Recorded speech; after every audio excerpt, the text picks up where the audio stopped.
Bani Israel adalah sebuah bangsa dan kabilah yang berasal dari keturunan Israel atau Nabi Yakub alaihissalam.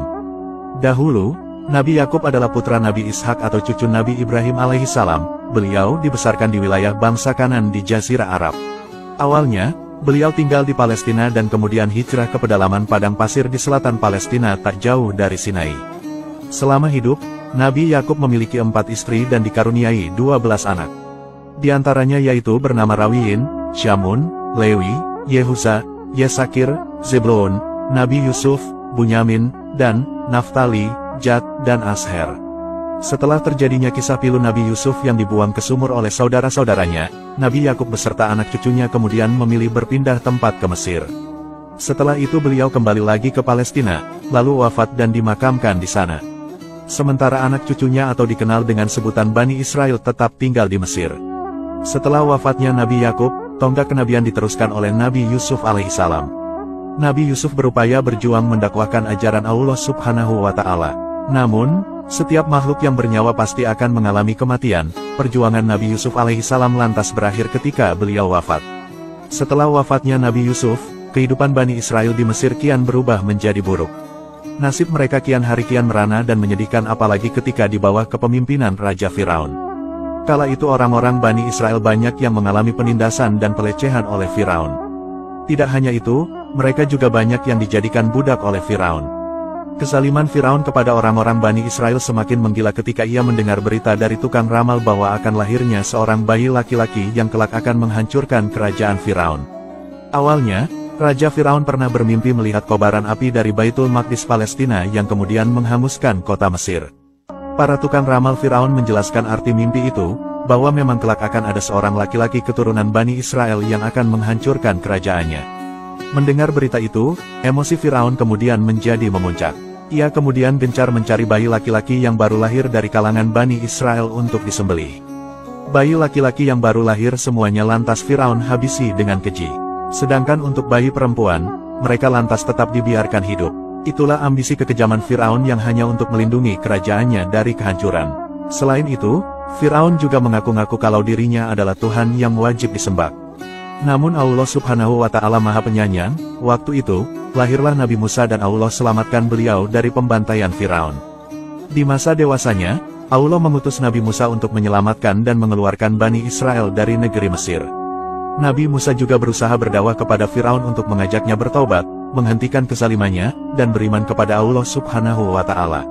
Namun usaha Nabi Musa selalu saja gagal. Firaun dengan tegas selalu menolak ajakan dan dakwah Nabi Musa alaihissalam.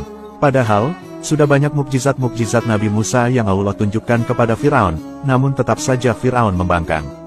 Dari sinilah awal mula munculnya Yahudi yang dijadikan sebagai agama serta syariat. Peristiwa ini disertai dengan adanya perlawanan, pengkhianatan, dan kedurkaan terhadap Nabi Allah. Nabi Musa kemudian membawa Bani Israel untuk meninggalkan Mesir kemudian menuju tanah Sinai. Namun, Firaun dan bala tentaranya mengetahuinya dan kemudian mengejar mereka. Sesampainya di tepi laut, Allah memberikan mukjizat kepada Nabi Musa untuk membelah Laut Merah guna menyelamatkan kaumnya. Nabi Musa dan kaumnya lantas menyeberangi lautan dan selamat, sedangkan Firaun dan tentaranya mati tenggelam di lautan.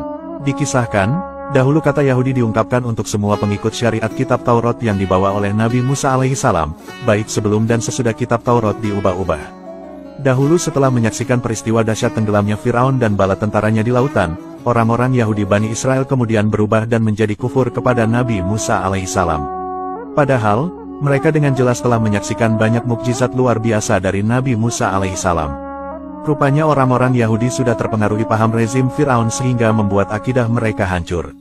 Orang-orang Yahudi Bani Israel juga hidup dengan bermalas-malasan. Setelah itu, Nabi Musa lantas meninggalkan orang-orang Bani Israel untuk bermunajat kepada Allah dan mengambil kitab Taurat di Bukit Tur di wilayah Sinai. Nabi Musa meninggalkan Bani Israel selama 40 hari dan menunjuk saudaranya untuk memimpin Bani Israel. Namun setelah Bani Israel ditinggal Nabi Musa, mereka malah kemudian menyimpang dari ajaran Nabi Musa alaihissalam. Orang-orang Bani Israel kemudian membuat berhala patung yang menyerupai anak sapi. Patung anak sapi itu terbuat dari emas dan perhiasan mewah. Kemudian, mereka lalu menyembahnya dan menjadikan patung itu sebagai Tuhan.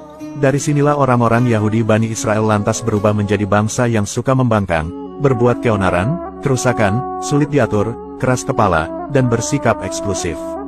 Meskipun begitu, Allah memberikan kelebihan kepada kaum Bani Israel dengan kecerdasan dan pengetahuan yang tinggi. Dalam Al-Quran, orang-orang Yahudi dan musyrik digambarkan dengan perilaku negatifnya yang sangat keras dalam memusuhi orang-orang Islam yang beriman. Allah Subhanahu wa Ta'ala berfirman, "Pasti akan kamu dapati orang yang paling keras permusuhannya terhadap orang-orang yang beriman, yaitu orang-orang Yahudi dan orang-orang musyrik.